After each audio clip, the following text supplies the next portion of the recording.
Muitas doenças acabam ganhando notoriedade, o que é importante para que mais pessoas cheguem ao diagnóstico. Mas essa exposição pode ser prejudicial quando entram em cena o preconceito e desconhecimento com relação a alguns distúrbios. Esse é o caso do transtorno bipolar, que no Brasil atinge 6 milhões de pessoas. E hoje, 30 de março, é o dia de conscientização sobre a doença. Para falar sobre esse distúrbio, eu converso agora com o psicanalista Fábio Brignoli. Olá, boa noite, Fábio. Obrigada Boa pela noite, presença. Isabela. Eu que agradeço. Fábio, para começar, o que é o transtorno bipolar? O transtorno bipolar é uma doença psicológica, caracterizada pela oscilação do humor que varia entre dois extremos, tanto de um lado é o extremo da euforia, da mania, e do outro o lado da tristeza e da depressão. Então, a característica principal dessa doença é justamente essa oscilação de humor, que ora um sujeito está num estado emocional mais eufórico, ora ele está num estado emocional mais melancólico. Nos anos 80, se chamava psicose maníaco-depressiva, e depois se tornou transtorno bipolar. Por que essa mudança? Isso.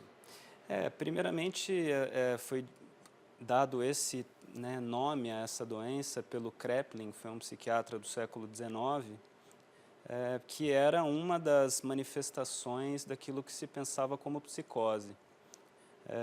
A mudança foi ocasionada quando foi feito o DSM, que é um manual de diagnóstico de doenças mentais utilizado pela psiquiatria, com a finalidade de tirar o estigma sobre essa doença, que a psicose maníaco-depressiva tinha um tom pejorativo e a classificação das doenças mentais passou a ter essa terminologia de transtorno para que a gente pudesse compreender que esses estados de sofrimento são transitórios. A gente nunca pode reduzir um sujeito à sua doença. Então, é um sujeito que está num processo de adoecimento. Ele nunca é bipolar, mas ele está bipolar, isso é importante.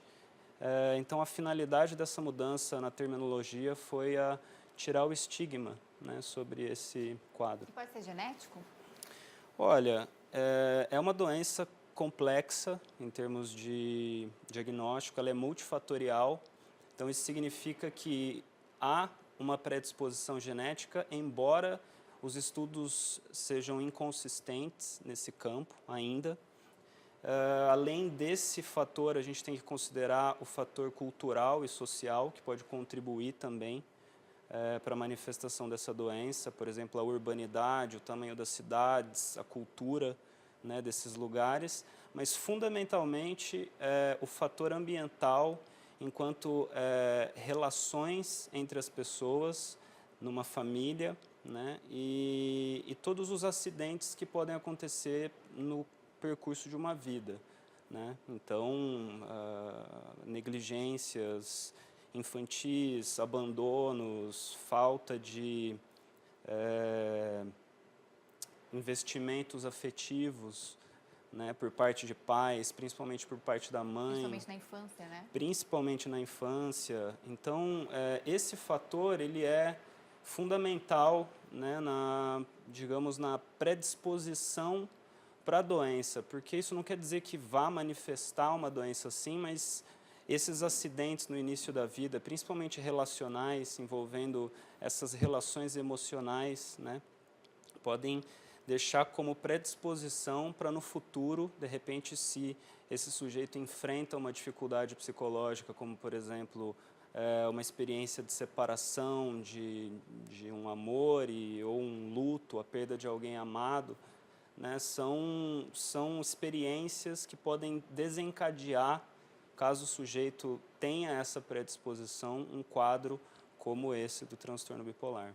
Você disse no início que a doença se caracteriza tanto no extremo de euforia ou extremo da depressão, Mas nós, nos nossos momentos de vida, a gente passa, por momentos mais tristes ou momentos de euforia. Como diferenciar o que é patológico e o que é normal?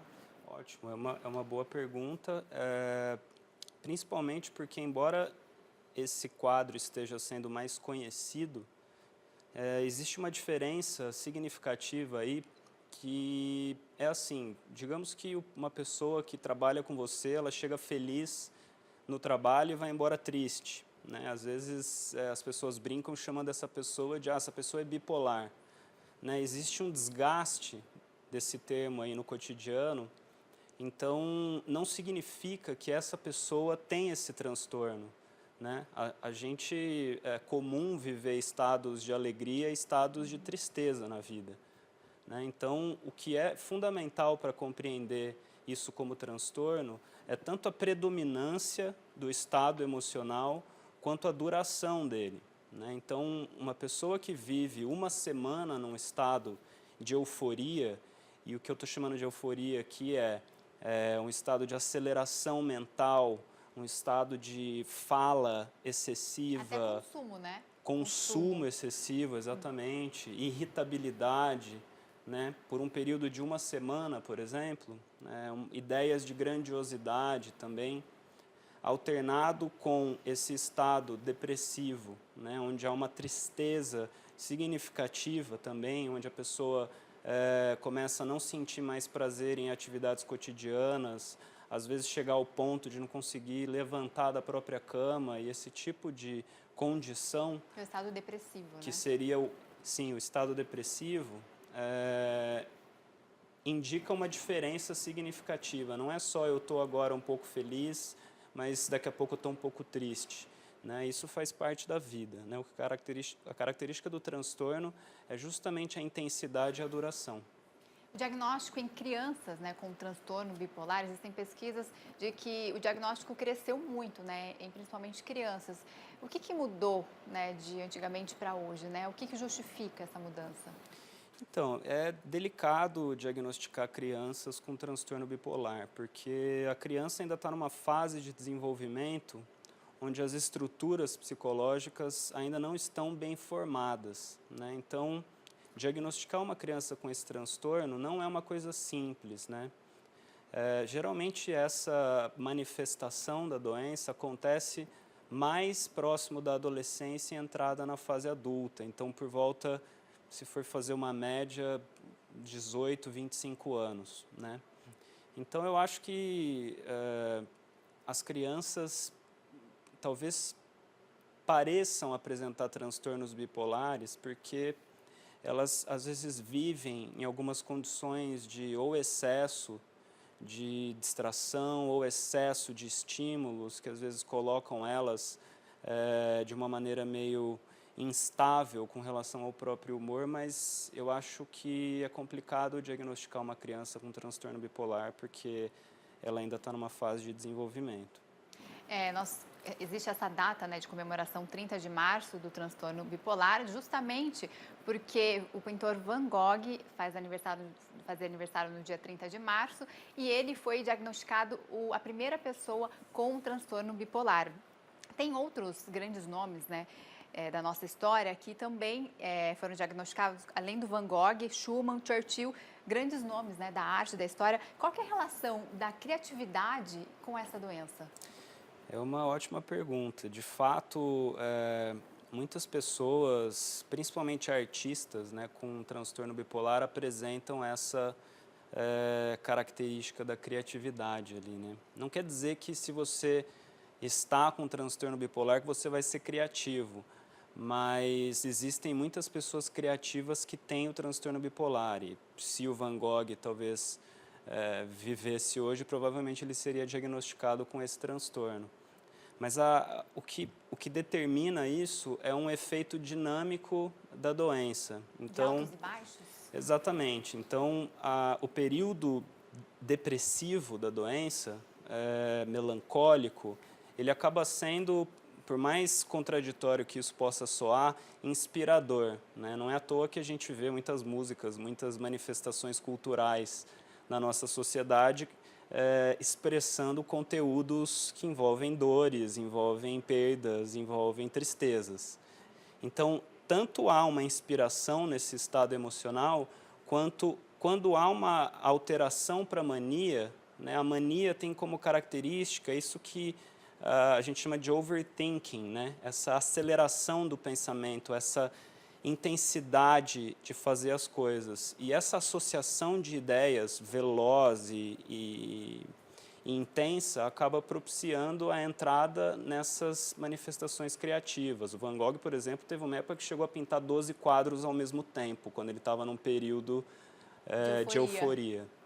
Exato. E, por exemplo, eu sei que existem tratamentos, né? Depois quero falar mais especificamente sobre os tratamentos para a doença, mas, por exemplo, esses grandes artistas que sofriam com transtorno bipolar, se eles fizessem um tratamento, né, com medicamento, enfim, eles poderiam perder essa criatividade? Tem algum efeito colateral no tratamento? É uma ótima pergunta também. Sim, existe o risco de diminuir a criatividade quando um sujeito começa a tomar, por exemplo, os estabilizadores de humor, né? Então, assim como em quadros de depressão, quando há administração de antidepressivos, tem como efeito colateral a diminuição da libido, muitas vezes, né? No caso do transtorno bipolar, quando começa a administração de estabilizadores de humor, o sujeito vive melhor porque diminui a intensidade dos estados de euforia e de depressão, porém, por essa diminuição, ele acaba perdendo um pouco dessa criatividade, né? Então, é por essa influência química que acaba tendo a criatividade comprometida, né, de certa forma. E quais são os tratamentos? Então, os tratamentos envolvem basicamente a administração, quando é o caso, né, de medicações, porque nem todos os casos precisa medicar, mas quando há um quadro mais grave de transtorno bipolar, ou seja, quando a vida está mais comprometida, né, quando os estados de mania e de depressão estão intensos, o medicamento pode ajudar a estabilizar o humor, mas fundamentalmente o melhor tratamento é a psicoterapia, porque a psicoterapia vai ajudar esse sujeito a ter menos recaídas, menos crises e mais capacidade para administrar essas situações e, fundamentalmente, tecer, né, uma ideia sobre as razões, as motivações da montagem desse transtorno na vida dela, né? Principalmente conhecendo os aspectos históricos, reconhecendo os incidentes que podem ter desencadeado a doença. Então a pessoa não precisa ficar refém de remédio a vida inteira? Não deveria ser assim, né? É claro que existem casos que são mais graves e que a administração de medicamento a longo prazo é necessária, mas a ideia é que esse sujeito possa, a partir de um tratamento, ter uma condição, né, de lidar com essas situações que acontecem com ele, situações que eu digo emocionais e também no meio em que ele vive, e possa alcançar novamente a independência, né, a autonomia para viver uma vida que vale a pena ser vivida. Agora, uma dúvida muito importante, principalmente para mim como mãe, né? Eu fico muito preocupada em saber diagnosticar o meu filho, né? Você disse que é difícil diagnosticar uma criança, mas tem alguns sinais que a gente pode reparar nos filhos? Olha, o sinal mais evidente, né, é esse da oscilação, né? Então,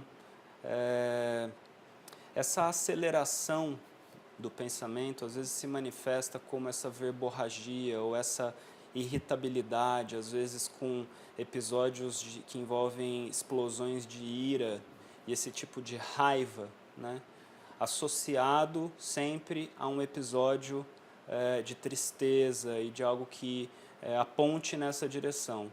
Numa criança é mais difícil, mas em adolescentes a gente pode encontrar isso de uma maneira mais clara e em adultos também. Então, não só esses mais clássicos, esses sinais, mas como você bem colocou, às vezes durante um episódio de mania, essa pessoa pode entrar numa compra, por exemplo, compulsiva de coisas, fazer gastos enormes e depois se endividar e começar a comprometer a vida nesse sentido, né? Então, um dos sinais que acabam acontecendo é justamente esse de entrar nessas atividades destrutivas, de certa forma, né?